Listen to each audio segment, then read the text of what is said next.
But next up, we have a guy from Maryland to discuss in Deonte Banks, who's another player that I really like in this year's class, a physically impressive cornerback. What do you like best about him? He's my favorite in this class. He showed out at the combine. Great performance there. 4.35 40-yard dash, which was insane. He's got a great athleticism score. He could potentially be the cornerback 3 in this class. If Joey Porter Jr. or Devin Witherspoon slip up, or both of them, he's that next guy up, in my opinion. Great size, good length. He's very versatile. He can play in multiple different wide coverages. And this is what I'm kind of talking about when it comes to talking about this class during this process. Yeah. You hear Christian Gonzalez occasionally. You hear Devin Witherspoon. You hear Joey Porter. But after that, I mean, you really haven't talked about anybody else in this class. Deonte Banks' name comes up occasionally. Emmanuel Forbes' name comes up eventually. Cam Smith's name comes up eventually. But you're not really talking about it. And I think that is going to really help some of these guys, Deonte Banks being one of those guys. And he could be drafted in the top 20, top 15, and people are going to be like, who is this guy? And I think that's one of the things that's going to help him a lot. Not going to have the big, expectations or anything like that, and he's just going to be able to go out there and play. And he has the potential to be a cornerback 1, Pro Bowl cornerback 1 in this class. Yeah, and for me, the things I want to see improve most are pretty much his discipline and coverage. Yeah. And I think he was, at times he can be aggressive, and at times he can be hesitant. Mm-hmm. And I think he did both at the wrong time. I think he just needs to be more disciplined in understanding those two areas of the game. He's an incredible reactionary athlete, but at times he was just too hesitant, and at times he was way too aggressive when he needed to be. So he'd miss a tackle, and then other times he'd wait and have a guy come into his zone behind him, and he wouldn't be able to react to it in time because he's hesitating, keeping his eyes caught in the backfield. So those kind of things were some areas of concern for him that I want to see some improvement on once he gets into camp, whichever team lands him, and to work on that.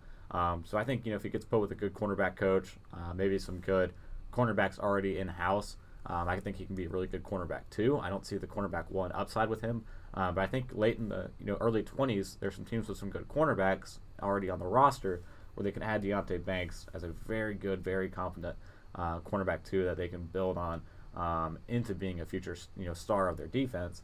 Because the guy's still smooth, got fluid hips, awareness, length, everything on the charts that you're looking for.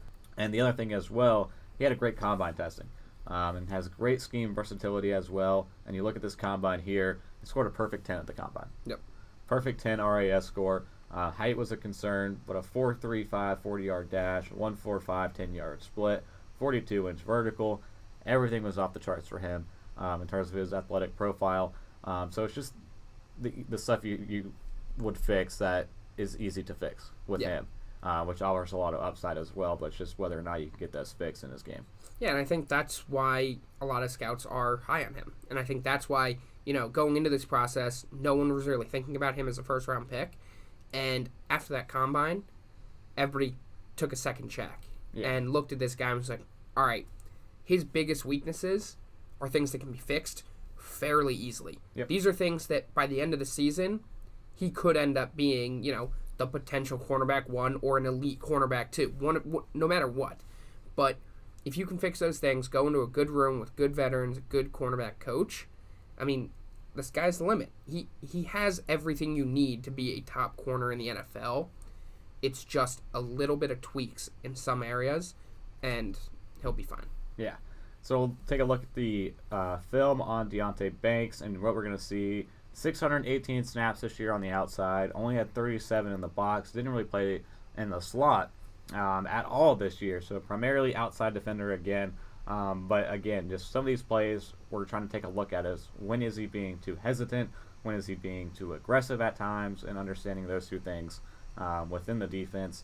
But still a fluid corner, be able to stick with the receivers downfield and be able to make some plays on the football is good to see. Yeah, and I mean, he's got good play strength. He passes off receivers really well. And I mean, I think the biggest thing for him in the positive is his ability to play in many different coverages. Zone, man, no matter different schemes, it doesn't matter. He can play in whatever you want, and I think that's probably his biggest upside and why he could potentially be a little bit higher. on some draft boards and some of these other corners that we talk about. But he definitely has the potential to be a plus starter in the NFL. So right now I have him fitted for the Ravens, and I think that's a really good spot for him. Yeah, that's an interesting. If Joey Porter were to go earlier, I think Ravens do go corner here. Deonte Banks would probably be my second choice there. Yeah, and like I said, he can sit there, groom with a good coach already there on in their scheme and on their team in Baltimore with some good players already in house as well.